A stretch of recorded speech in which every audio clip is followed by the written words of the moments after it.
Harganya si batu bacan, bacan dibeli di pasar selatan. Salam pembuka saya ucapkan semua kita dalam lindungan. Assalamualaikum warahmatullahi wabarakatuh. Yang saya hormati para pemuda-pemudi generasi milenial dan segenap tokoh masyarakat yang telah hadir mendengar ini. Pertama-tama puja dan puji syukur kita panjatkan kepada Allah Subhanahu wa taala yang telah menjadikan generasi muda sebagai generasi penerus suatu bangsa tak terkecuali bangsa Indonesia tercinta kita. Dan salam marilah kita panjatkan kepada Nabi Sayyidina Muhammad SAW yang sangat cinta kepada umatnya dan sehingga umatnya bisa menjadi pendamai di dunia dan kelak di akhirat. Semua kita mendapat syafaatnya. Amin amin ya robbal alamin. Tak dipungkiri lagi generasi kita zaman sekarang adalah generasi milenial. Generasi di mana di tangannya ada handphone dan di otaknya ada sosial media dan game.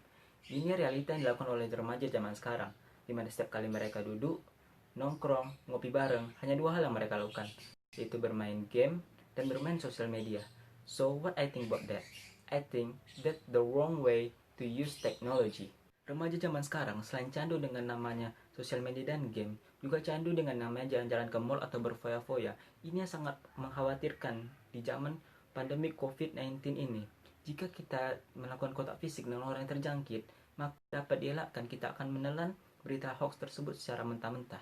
Kemungkinan kita akan terjangkit lebih dari 50%. Apalagi di masa COVID-19 ini, banyak berita hoax yang tersebar di sosial media. Sehingga jika kita tidak pelajari dan amati lebih lanjut, maka sangat penting bagi kita untuk stay at home, menggunakan masker bila keluar rumah, selalu membawa hand sanitizer dan menjaga jarak, dan menggunakan sosial media secara bijak dan cerdas, dan digunakan untuk menyebarkan informasi-informasi yang fakta dan valid dan bukan hoax. Pandemi COVID-19 ini adalah cobaan dari Allah SWT, dan ini disebabkan oleh tangan manusia itu sendiri. Dan bagaimana cara kita mengatasinya?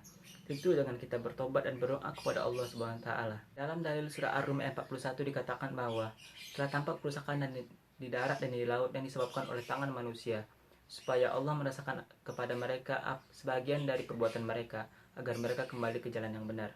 Dapat disimpulkan bahwa sesuai dengan hadis berikut yang artinya, jika Allah telah menurunkan penyakit dari langit ke penduduk bumi, maka Allah akan menjauhkan penyakit tersebut dari orang-orang yang meramaikan masjid. Namun, tentu saja dengan kita mengikuti protokol kesehatan yang telah dianjurkan oleh pemerintah.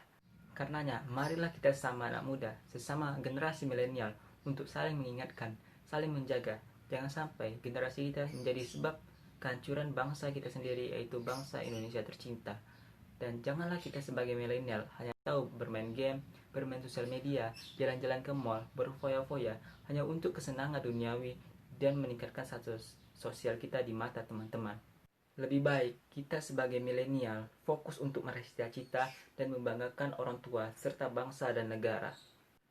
So, mudah-mudahan apa yang telah saya sampaikan ini bermanfaat untuk kita semua. Apabila ada kesalahan dalam tutur maupun sikap, saya sebagai manusia milenial biasa mohon maaf yang sebesar-besarnya.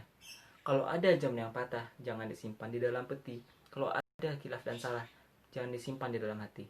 Wassalamualaikum warahmatullahi wabarakatuh.